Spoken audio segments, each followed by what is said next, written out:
2,000 years before winter drowned kingdoms, one man stood against the cold he swore to guard. In the far reaches of the north, where the wind carved scars across the mountains, the Night's Watch waited for men who would never return.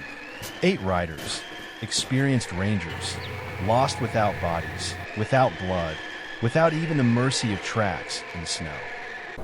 And so, Commander Eldrin sent for the one man whose instincts had saved more lives than any steel blade could. Arion was his name. Inside the fortress's torchlit hall, fear hung heavier than smoke. Men whispered of an enemy older than kingdoms, older than worlds. Kalen and Commander Eldrin spoke of wildling camps left in eerie silence. Fires still warm, food half-eaten, but not a single soul left breathing. Something was moving through the frost fangs, and it was swallowing people whole. Arion listened, jaw tensed.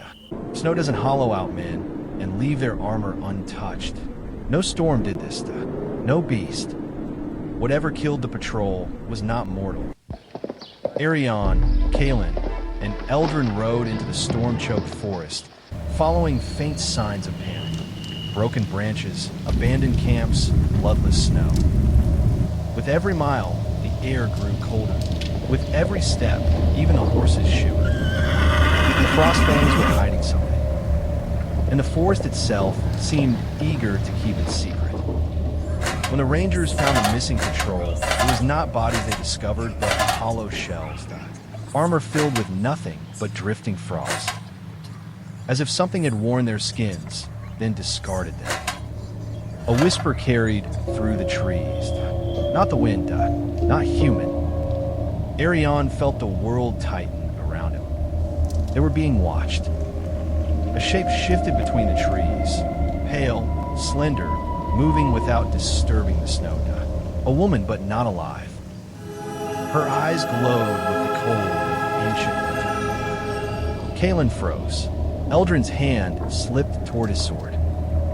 Arion stepped forward, breath visible in the frigid air.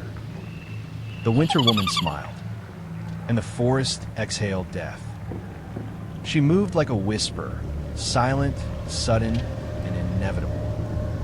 Eldrin's sword struck nothing but frozen air. Kalen's torch sputtered and died.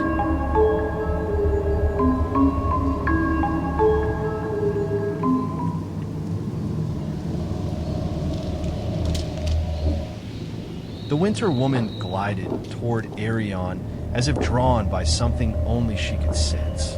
He raised his blade, too slow. Her hand reached out and touched his forehead. As Arion stepped forward, the air seemed to freeze and clear. The Winter Woman reached out, her fingers pale as moonlit bone. And when they touched his chest, frost veins erupted beneath his skin like lightning trapped in ice. Her whisper curled through the frozen air. Your fire is ending. Kalen's scream shattered the stillness. Arion collapsed to his knees, breath stolen, body shaking as winter invaded his blood. Desperation fueled Kalen. He ripped his sword free and hurled it with every shred of strength left in him. The blade spun through the snowstorm, catching fragments of eerie blue light before striking true. The Winter Woman burst into a cloud of icy mist, gone as if she had never existed. Kalen sprinted to Arion's side, slipping through swirling snow. The sword quivered where it landed, but all his attention was fixed on the man shaking in his arms. Arion's voice was barely a whisper.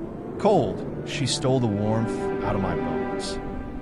Kalen pulled him upright, half lifting, half dragging him away from the clearing.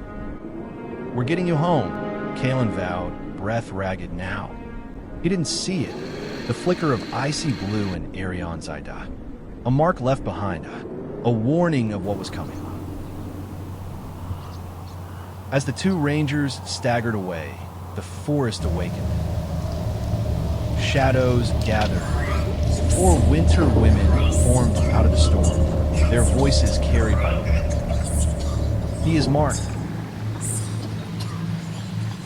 The blizzard swallowed their whispered, and darkness claimed the night.